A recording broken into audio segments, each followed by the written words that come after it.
welcome. My name is Joran Oppelt. I'm the founder of Illustrious Consulting and co-author of this new book, Facilitation, a Human-Centered Guide to the Art of Collaboration. It is, as I said, Friday, March 3rd, 2023, and finally this thing has seen the light of day. It is available now worldwide, wherever finer books on Amazon are sold.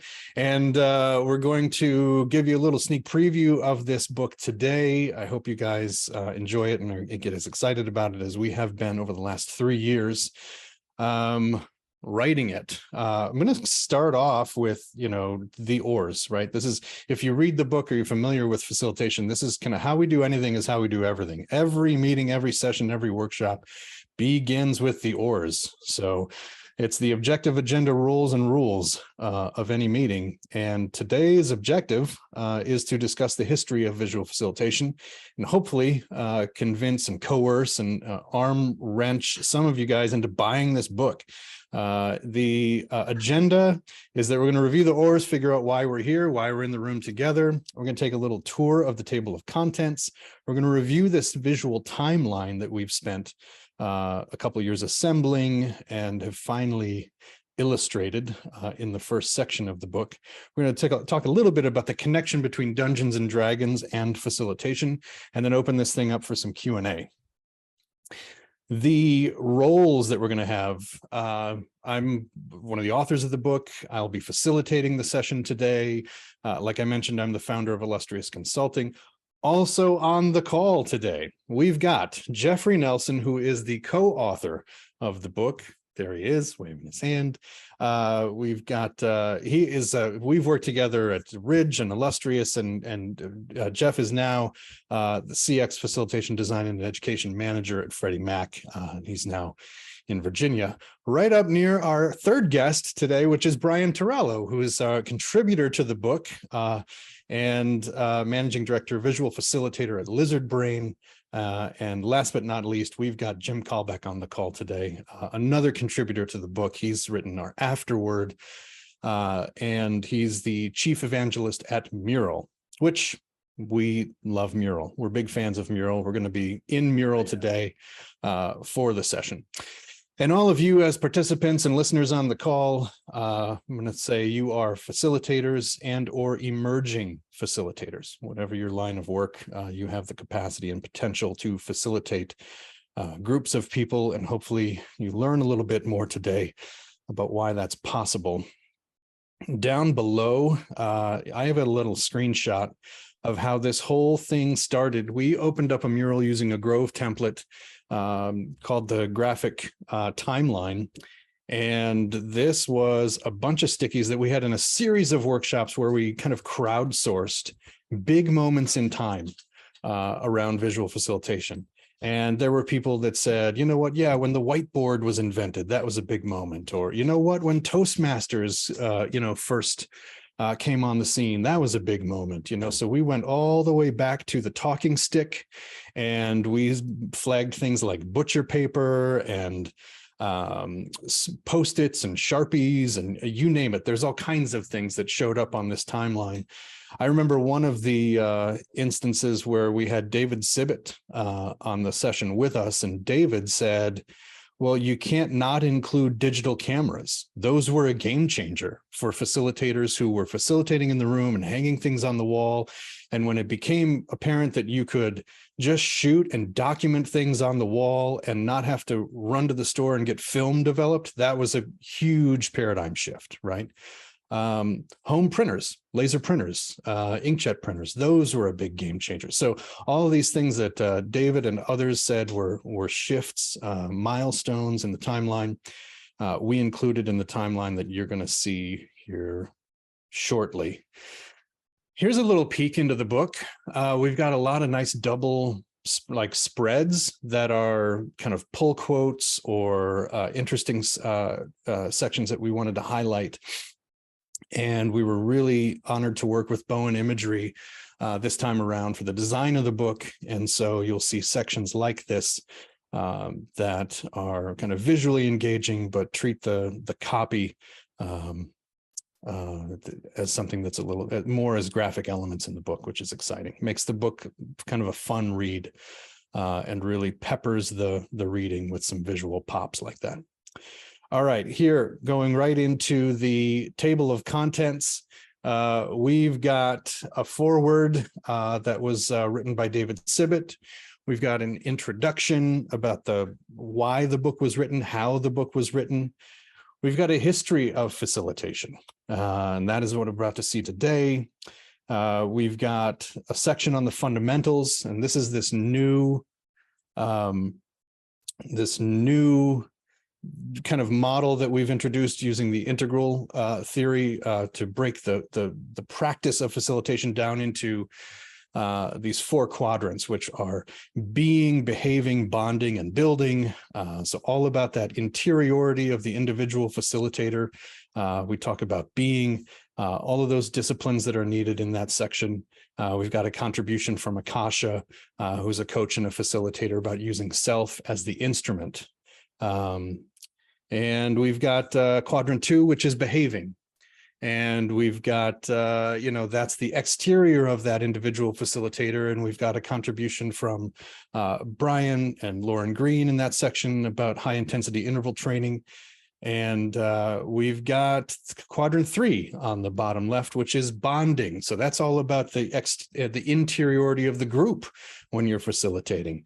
And in that section, we've got a contribution from Michelle Royal about the pushback. Sometimes you want that pushback early and often in groups so that you can address it and then integrate it and move on. And in that quadrant 4, building, which is the exterior of the group, we've got this section on the minimum viable graphic design.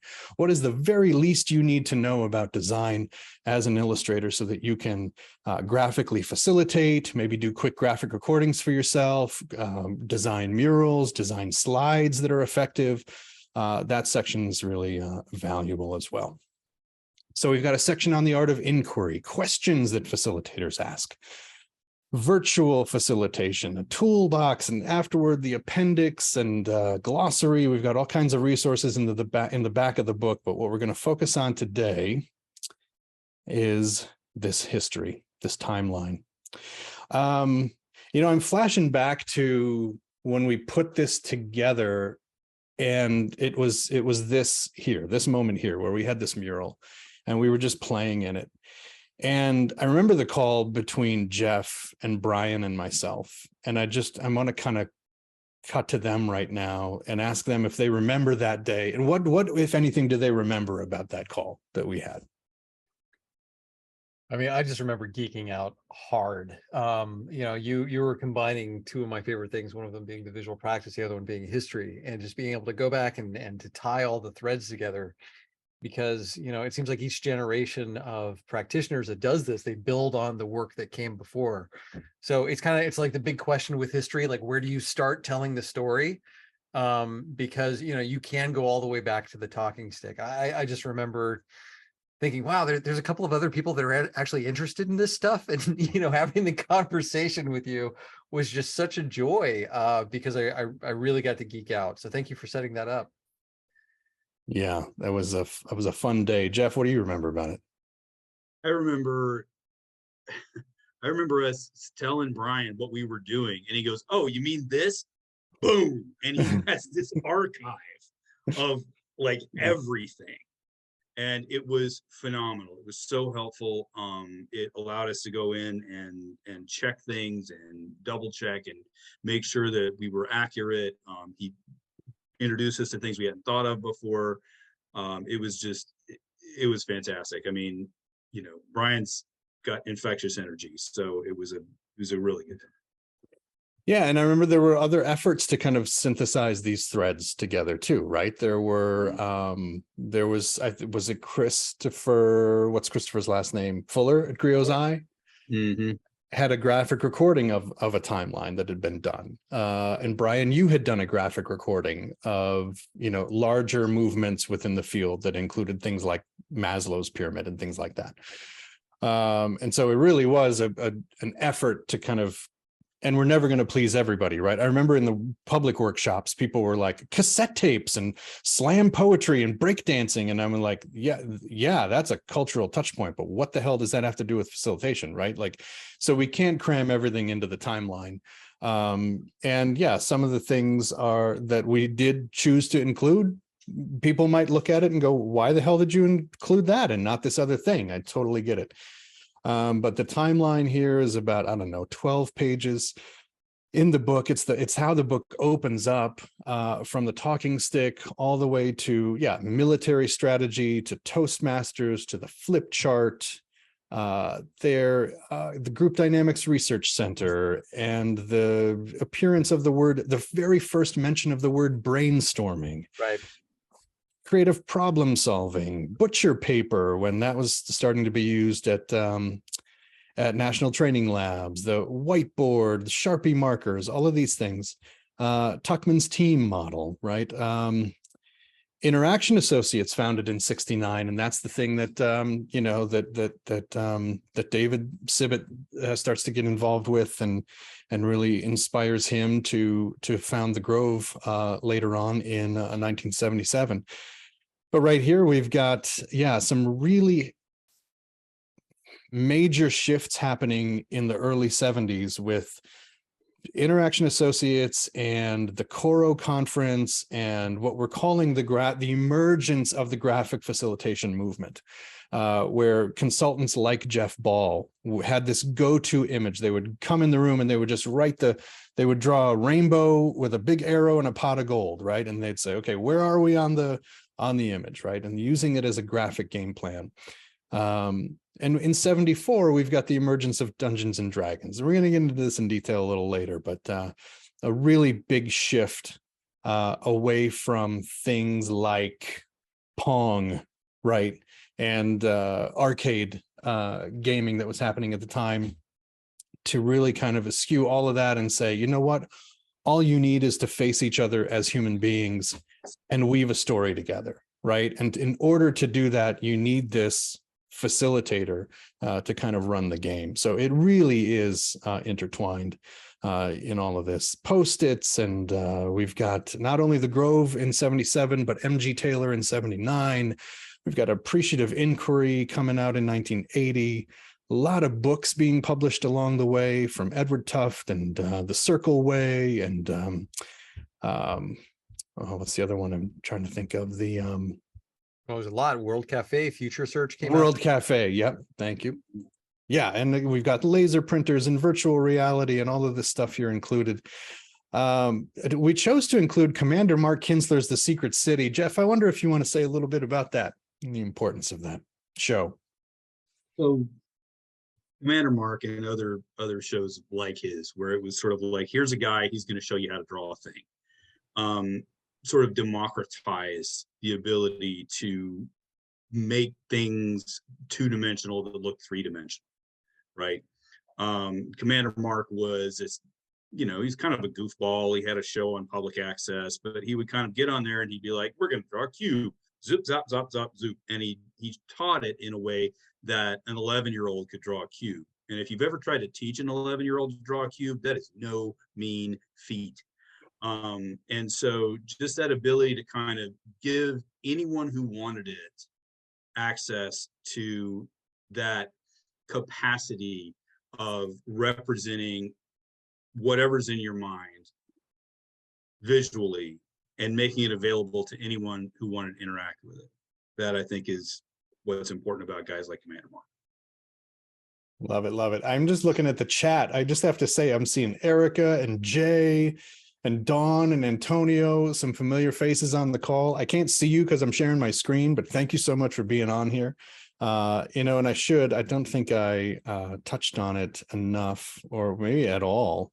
But back here in the oars, I didn't even touch on the rules. We just went in guns a-blazing. I didn't even talk about the ground rules, man. Oh, guys should fire me on the spot. All right, so backing up to cover our ground rules, We just want you to be present. We want you to be here in the spirit of learning. We want you to be focused. Close that office door. I know, amateur, right?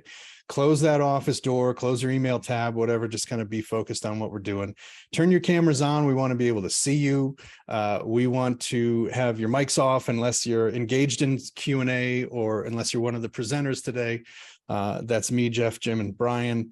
And please put questions in the chat. If we're talking and something comes up, something inspires you to ask a question, please put those questions in the chat. And I've got a Q&A section at the end of the mural, Jeff. If people are popping questions in the chat, if you would maybe throw them into a sticky at the far right side, if you think to, and if you see them, that would be amazing. Sure. Cool. All right. Sallying forth, as we say. Pretty early. Where were we? Yeah, 1989, 1990, the World Wide Web. Then we've got things like X-Plane, right? And Neuland introducing their markers for graphic recorders. We've got World Cafe in 95. We've got the Facilitator's Guide to Participatory Decision Making, which is the Bible for facilitators, right? Comes out in 96 by Sam Kaner, Lenny Land, and others. Holger and Martin establish what will become Bacablo in 97, and we've got Mapping Inner Space, and which feeds into the Graphic Facilitation Guide, which was published by the Grove. Prezi is founded, design thinking emerges, all of this stuff culminating in this real tipping point here in the 2000s, where Mural and Miro kind of emerge on the scene together. And we've got this COVID pandemic, which happens in 2020. And I don't know about any of you facilitators or emerging facilitators on the call today, but that's the moment I realized, holy shit, I better become a mural expert fast, right? And that's when my real virtual facilitation learning accelerated. So, and that became the game of like, how do we map all the stuff that we used to do in the rooms and all that magical in-person stuff that happened, the reading the room and body language, how does that translate into the virtual environment? So that's what we learned over the last 3 years here. And then, yeah, we end here with Web 3.0 is born. So you can see that's, let's see, pages. Yeah, that ends on page 31 of the book. That's the very first section of the book, this visual timeline. You can see the multiple spreads kind of laid out. If you've got questions about that timeline, or again, like, why the hell didn't you include this important thing? We want to hear from you. Put it in the chat. So I'm going to jump now to Jim. I know that was like we had our foot on the gas as we were going through the timeline, but you've gotten to see it. What were some things that jumped out at you? It's impressive, first of all, and thanks both of you for putting that together. I wasn't aware of other attempts at doing this, but this seems like a milestone in and of itself to look at it this way. I was just about to put in the chat to your prompt what's missing. Thank you for including Mural and, Prezi and those other ones. But like Zoom, what about Zoom and teleconferencing? Because you just instructed all of us to turn our webcams on. And I know like there's a debate whether webcams are on or off, how you use the chat, breakout rooms, and that whole thing, right? Maybe that's more towards the pandemic, but not necessarily. My previous job, I worked for GoToMeeting, so I've been looking at teleconferencing software. I mean, we've been looking at teleconferencing software for over 15 years now, right? So that would be something that I would maybe recommend that you take a look at putting on there. I don't know. And the thing that struck me was the talking stick one, because I saw it on there when I was reviewing the book. But it goes way back in time, obviously. And my question there is, so there's not a facilitator, or the stick is the facilitator, right? And of course, Mark Tippin and I, who contributed the afterword that you mentioned, is this kind of differentiation between a facilitator and facilitating. And I think something like the talking stick and some of the things you got on the right of it. So it's interesting. There's this framing of the left side and then the right side. is there's the skill of being a facilitator, like, you know, the experts here on the call with me. But then there's, facilitating is just leading a conversation, right? And if a talking stick does that, then the conversation has been facilitated, right? So this idea of democratizing facilitation doesn't mean everybody has facilitator on their business card, but I think it's a future skill. Anybody who's a team lead, anybody who leads a conversation should know about some of the things that you just said, or starting with the ors. All of these things are just things that anybody can use, just like a flip chart. Anybody can use a flip chart, right? Yeah, I love that. I mean, that's even, and in that, along that reasoning, we could even go back further to fire, right? We could say that the first fire that was set and that people gathered around and faced each other, that facilitated that first experience. So, fun fact, here at Mural, we have a labs team that is working very closely with Meta on some VR explorations into collaboration in VR. And one of the things that we discovered is really great for like team building. And for, it's not very productive. It's not yet. It's not a very good productive place. Like, don't do your spreadsheet calculations. There you go. Don't do your spreadsheet calculations in VR. But it's great for having conversations, particularly with distributed teams. And the first metaphor, one of the first metaphors we're focusing on is the campfire, the virtual campfire. We're literally creating environments where you sit around the campfire and go around. We had this one thing where you pick up something and talk about it, and then you throw it in the fire. That's kind of cathartic thing, turn-taking things using the fire. So, Joran, you didn't know that, but I'm so glad you brought up the campfire because, there's something primal about being in a circle with the closed space. So the light of the campfire creates this like dome of interaction where the conversation can happen, right? And it's almost as if the fire is facilitating the conversation. I love it. And I got to credit Jeff with that idea, because one of the first things we kind of hit on when we were writing the book was when we were talking about these virtual facilitation environments like Mural. There were so many of our, I'll say peers, or even clients that would say, oh, well, Mural is the, it's the deliverable, it's the tool, it's the outcome, it's the artifact. And Jeff kept pushing this point forward, saying, no, Mural is an empty space. You open a Mural, it's a blank whiteboard, right? Mural is the fire in which we all gather around in order to create something together. So I got to credit him with that. Great. Yeah, Brian, anything else to add there? I'm just enjoying this conversation. I was wondering if Jim had actually played around with Alt Space VR, because the not starting yet. No. The team has. We have some VR specialists that are looking into all kinds of things like that, but I haven't seen it yet. Yeah, it's same idea. It's the idea of a gathering. I mean, just back to your question, Joran, about what's missing on here. I'm thinking about the art of gathering, which is arguably like the first bestseller on facilitation and the art of hosting and bringing people together. Yeah. And Antonio's dead right. Yeah, Tanya's doing some amazing stuff with VR and augmented reality on this. I love that you had the Menard graphic as the second thing on the timeline, maybe. Maybe if you could go back to that for a second. Oh, yeah. I was pretty sure we had Art of Gathering on here, but maybe not. Okay, go ahead. Oh, is it? Well, okay. So I don't know if anybody's seen it before, but this is how geeky I am. So I've actually got the Menard graphic framed, right?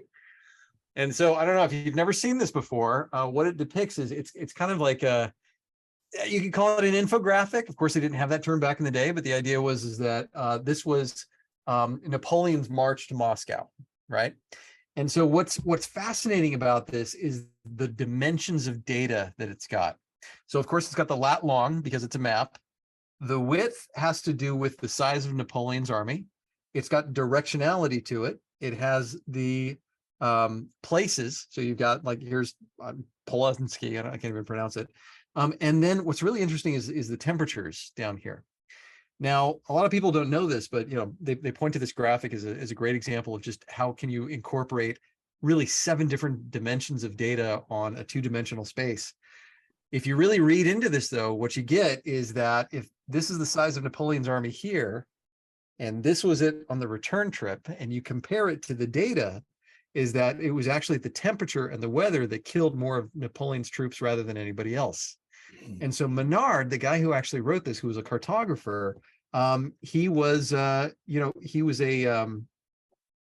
anti-war. He was trying to push a peace agenda, but he was doing it by showing the data. So anyway, I love that you had actually included it on there. It's just it's a powerful tool about how we can use visuals in order to tell a story. So thanks for having that. Absolutely. I got to follow up to that. Can I jump in? Yeah. I don't want to break your agenda though. No, go, man. Go. So I wrote a book called Mapping Experiences, which is all about customer journey map, service blueprints. There's a whole raft of them that I go through in the book. And I point to that diagram, Brian, in there as a storytelling mechanism, right? And, I've been thinking about journey maps and that kind of thing for a very long time. I wrote a whole book on it, actually, because that's how much I've been thinking about it. And, to Jeff's point about it, mural is not the deliverable. It's the place of the conversation. I say the same thing about maps, which are essentially diagrams in storytelling in a visual format, right? And I say it's not about the map, it's about the mapping. It's about the conversation that you have around the map, right? And so it's not a noun, it's a verb. It's the verb that's the important part of it, right? So they facilitate conversations. And I use the metaphor of campfire. So it's like a gathering around a campfire, but also Chris Risden, former Adaptive Path, he talks about maps being a catalyst for a conversation, right? The fire metaphor, right? Or, the diagram that Brian just showed, right? And that's what visuals do, is they provide that campfire for us to all rally around. Beautiful. I'm going to share my screen again. Let's see. And I'm going to point out a couple dates on the timeline. One of them is 1974. You can see right here in 1974, Dave Annison and Gary Gygax published Dungeons and Dragons in Lake Geneva, Wisconsin. 20 years later, 1993, we see again here, we see a movement called accelerated learning being founded in Lake Geneva, Wisconsin.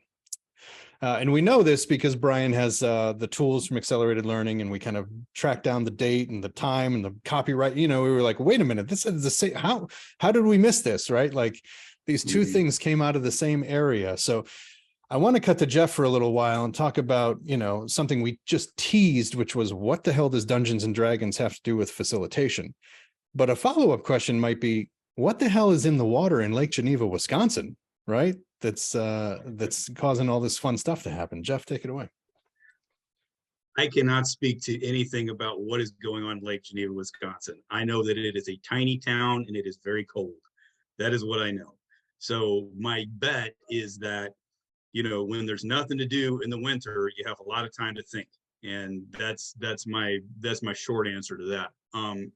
The D&D connection for me, to Jim's point and to Joran's point, comes from kind of when we were initially doing virtual facilitations, we spent a lot of time building our mural boards out so that they had a flow almost like a board game. So that there was this kind of design, they were heavily designed to facilitate. Joran, who was it that said, let the space facilitate? Do you remember who said that? Oh yeah, that was Rob, Rob from MG Taylor. He said, let the facility facilitate. Right, let the facility facilitate. Yeah. And so in my mind, as I was looking at these murals, it was clear to me that was our facility. That was where we were. And in D&D, when you're playing Dungeons and Dragons, you kind of have a back and forth between one person who sort of sets a scene, describes a situation, and then the other people at the table who react to the situation. So if I were to say to a player, you come across a door, what do you do? There's any number of things that person could declare that they were going to do. They could listen at the door. They could knock on the door. They could see if the door was locked. Brian, that's beautiful. They could peek under the door to see if there's a dragon. There's a number of things, right? So you have all these opportunities to respond to this environment that lives in the shared imagination of the people at the table. It's not a physical space, but it is a virtual space. And what I found when we were doing virtual facilitation is that we were giving that level of narration to the participants, so that because what we wanted was for them to, we were really working very hard toward a sense of embodiment, right? Because that was the big brouhaha around virtual facilitation and virtual meetings, was that, oh, we can't see body language. Oh, we can't see each other's faces. Oh, we don't, you know. And so we made it our mission to do as many things as possible to make these things as sensorially rich as they could be. So that when someone was in a mural, it wasn't just, oh, I'm putting stickies on a white, you know, on a virtual whiteboard. It was, I'm in the, I don't know, treasure room, and my ideas are the treasure, and I'm going to try to get as much out of it as possible. Or we did one facilitation, and Deanna, I think you were there, you were part of Ridge at that time, and I think you know exactly what I'm talking about. We built that facilitated space where there was a clearing, there was a maze, there was, you know, a Yeti. There were all these sort of different spaces where we led our participants through, and, you know, made sure that it was just wide open. And so that kind of idea of a narrated virtual shared experience without having to wear goggles, you know, is where that kind of that connection to Dungeons and Dragons came, because, you know, we were having those shared experiences far beyond.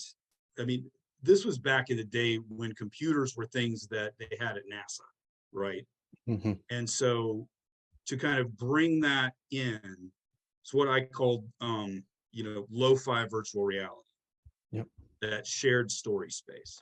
And I'll say, let me add too, you mentioned shared imagination, shared experience. I'll add shared memory, right? Because right. Jeff, you and I have played D&D before, right? We have we have memories of like, oh, remember when that giant tarantula bit this player and that happened, or remember when, you know, this player almost killed the giant worm but then chose to talk to it instead, and we made a friend instead of an enemy, right? We have these shared memories as if these things actually happened. And for any facilitators in the room, you know, that's what we're driving toward, is shared memory, a way to actually give that memory shelf life through graphics or structure, right?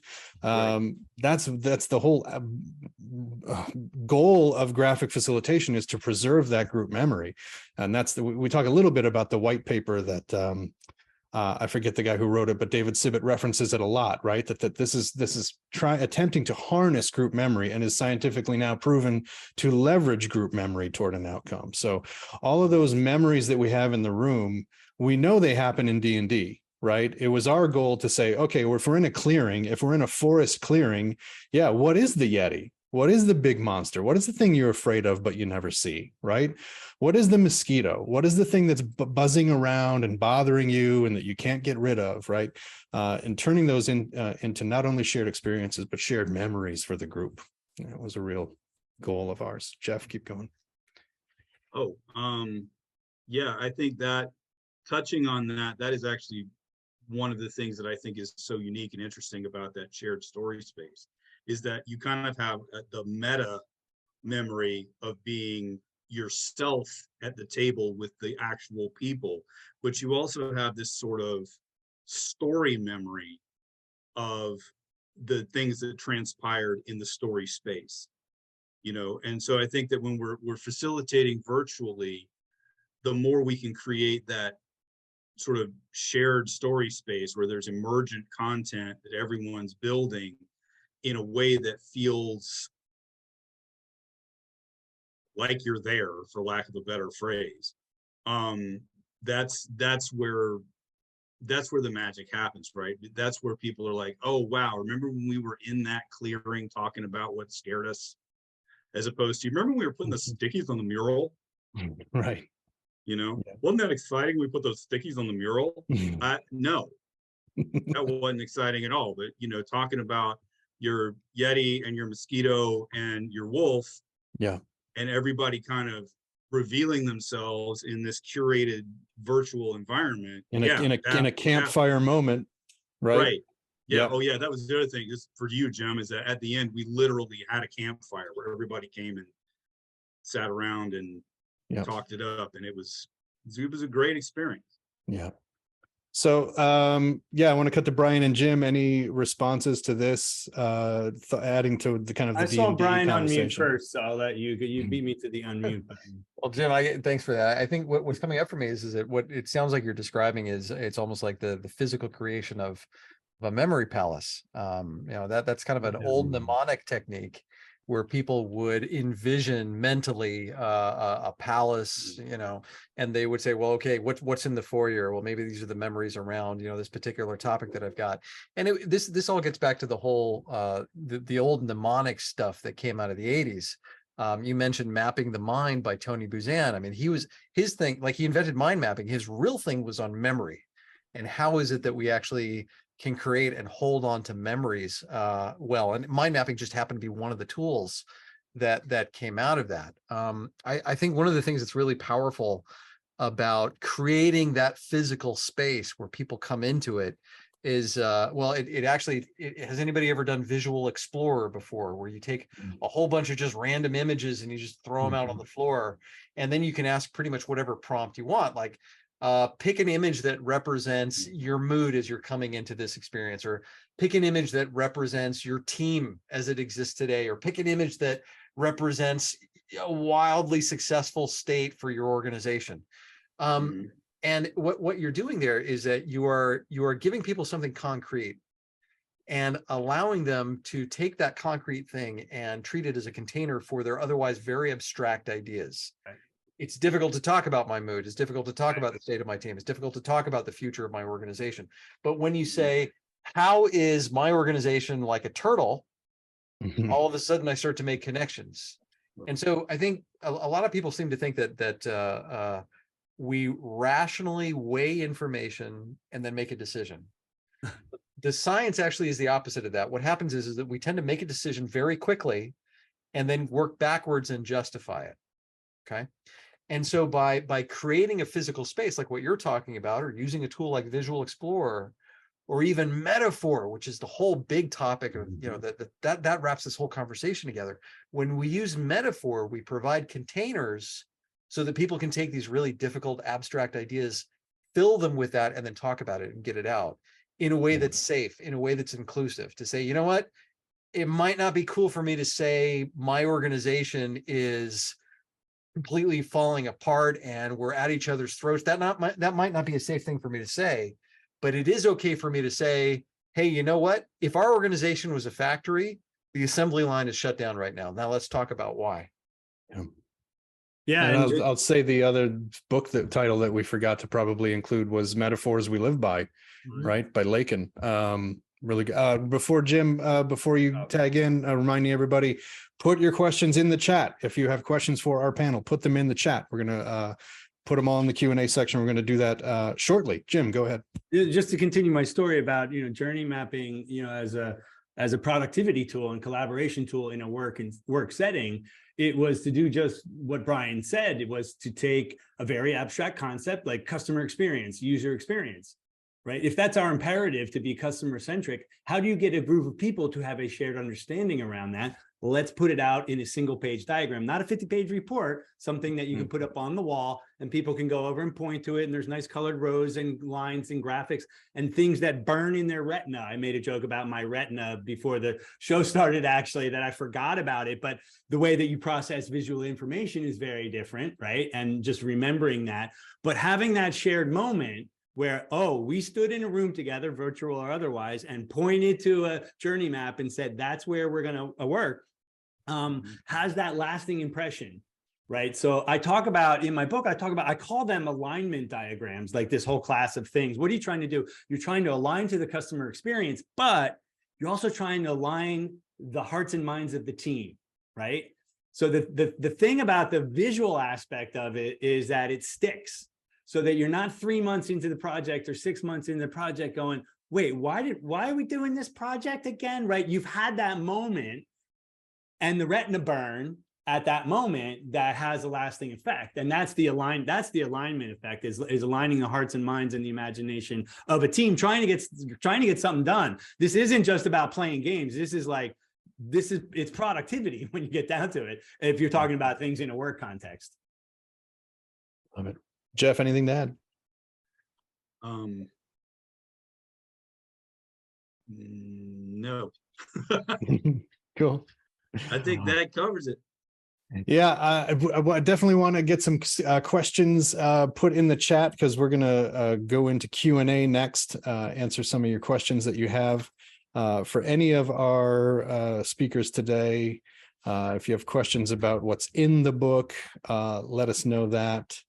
And questions for Brian, Jim, Jeff, or myself, I'm going to go ahead and share my screen and jump back in the mural and see if we have any questions. While I'm cutting back here, Jeff, maybe you want to harvest the chat and see if there's any more that we may have missed. Let's see.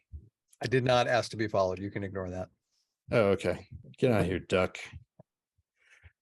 Cool. Will participants have access to the mural? That's a great question. What we are doing is recording this call, and we will be putting that out on our YouTube channel. And yeah, I'll put a visitor link in the YouTube description. We did that when we were working on our 4 quadrants model and the history, the timeline of facilitation calls as well. So I can do the same thing for this. Yes, I will put the link in the description of the video. Should Zoom teleconferencing tools be on there? Oh yeah. Yeah, I definitely agree. That was my point. I added that when I brought that up. So, yep. All right. So any questions from the group? Was there anything in the chat, Jeff, that you saw that we can grab? There were a lot of comments in the chat. I didn't see a lot of questions, but a lot of you could tell everybody's synapses are firing and connections are popping. Just saw one. I'm going to put it in here. It comes from Erica. She said, aside from those who are official facilitators, possibly by title or role, who would you encourage to read this book? Who is the target audience? That's really a great question. I'll tell you, I think any teacher would really benefit from a book like this one. I think that I would say even I'm a musician, so like I wish I had read this when I was in band formation mode and like trying to translate my ideas and organize a group and organize rehearsals. I think this would have been really beneficial. So musicians, I think anybody who's in spiritual leadership, I think would really benefit from this, or community building in general. I have a friend who organizes cuddle events where people can, come to get like physical touch needs met. And she's a really great facilitator. And I kind of gave her an advance of this to kind of check out as well. Like, does this, is this helpful to you? And she loved it too. So, I mean, like anybody who's getting people in a room, I think would benefit. Any coaches, I think, who are out there, and I mean like business coaches, life coaches, but also like team coaches, I think could benefit a lot. And this is, and now back to your second question, which is who is your target audience, right? Like like Joran, pick one, right? Like who do you really want to buy the book, right? I would say people who want to do facilitation professionally and who want to get better at it, and not just as maybe independent or outside facilitators or consultants, but even interior internal facilitators who are working inside an organization, who are tasked with schlepping the flip chart and the Post-its and the markers into the room every week to lead the meeting, right? There's people who are in marketing or HR who when I tell them about this, they're like, oh my God, I got to grab that, because that's me. I do that all the time. I want to get better at that, right? Or more efficient or more productive, right? Because of the list of the reasons their meetings are horrible, XYZ, right? They want to get better. But I want to get to the panel too. Jeff, Jim, Brian, any of you like? Yeah, I mean, just to poke back at the afterword that Mark Tippin and I wrote, to kind of push on that one. Anybody who schedules a meeting with anybody else should read this book. If you put a meeting on somebody's calendar or call a meeting together, that's it. So managers, team leads, anybody like that. Brian, Jeff? Yeah, Dawn asked if it was for trainers, and I would say so, because, you need that cohesion. You need to be able to kind of read the room. I mean, if you're building e-learning, maybe not so much, but if you're actually in the room with people, I'd say there's absolutely application. Do you want to talk, Jeff, a little bit about our self-evaluation framework in the back of the book? One of the things that we did was we put in the ability to sort of evaluate yourself along in the 4 quadrants, to be able to look at the different behaviors, thoughts, attitudes that you're displaying as you go, and sort of evaluate yourself by level in sort of a web diagram. And it's not how do I say this? Level 3 isn't better than level 1, it's different. So it's more to give you, Joran likes to say it's a dipstick, right? It just kind of gives you a sense of a moment in time, where am I at right now? And once you have that picture of yourself, that sort of full picture of yourself as a facilitator, then you're able to say, okay, what do I want to focus on next? Is there anything I want to improve? Is there anything I want to change? Is there anything that I need to get better at? Or am I good? Have I arrived? Have I transcended? So that's. Yeah, and I think this is connected to Antonio's question in the chat, which is this a book for someone beginning out as a facilitator or someone who is more advanced? I don't know. Brian, I'm going to throw that question to you. You've read it. What do you think? So I have it on my list. I haven't done it yet. I want to give it to Lauren, who is an incredibly advanced facilitator, unless you've already given her a copy. And I want to give it to like 3 people that I'm mentoring right now, because I think there's really something in it for everybody. If you organize meetings, this is a book for you. I read it with a real critical eye. I'm like, is there anything in here that they just didn't need to include? But I was like, man, nope, need this, need this, need this, need this. And it was like, it was just so full of good stuff. And, it had just enough theory where it was like, okay, I can see how all of the rest of this fits together. And then it's the stuff that I really like, where it was like hard technique after technique after technique, and just adding tools to my toolbox. So, without hyperbole, I think it doesn't really matter what level you're coming in at. I think that there's something for everybody in it. Cool. Thanks, Brian. Jim, did we hear from you? Like, who do you think? Yeah, you said just kind of anybody, right? Anybody. Well, I think anybody could benefit from the concepts, at a fundamental level. I think the way that you kind of put it together, I think it is for people who aspire to be not even professional facilitators, but people who lead conversations on a regular basis, consultants, maybe even like a scrum master lead, or somebody who does meet, that type of thing all the time. I think that's kind of your sweet spot. But the concepts in the book, I think it's a future skill that anybody who manages or leads a conversation need. Yeah, I think Jay said in the chat, product managers, right? That's another big one. Anybody that's got a group of people who gather in a room and need to that need to kind of either you need to speak to or weave a story together. You need to brainstorm, you need to make a decision, or you need to narrow down a field, remove choice, any of those things, any of those outcomes of facilitation, anybody that does that would Joran, benefit. to your point, I think that actually probably thinking about it in terms of meetings is too narrow. This is really a good survey on group dynamics and group process. Mhm. It's got the elements of participatory decision making in there. It's got the elements of inclusion in there. I think meetings is probably too narrow. It's really if you need to move a group to make a decision or even to have them work together as a team. Love it. Thanks for that. Thanks. You just turned this from launch event into focus group, and I love it. Any other questions that we saw in the chat? Looks Frank like said it could be good for group psychotherapy, self-help groups, and death cafes. yes. Which I don't know what that is. It sounds like the opposite of a cuddle party.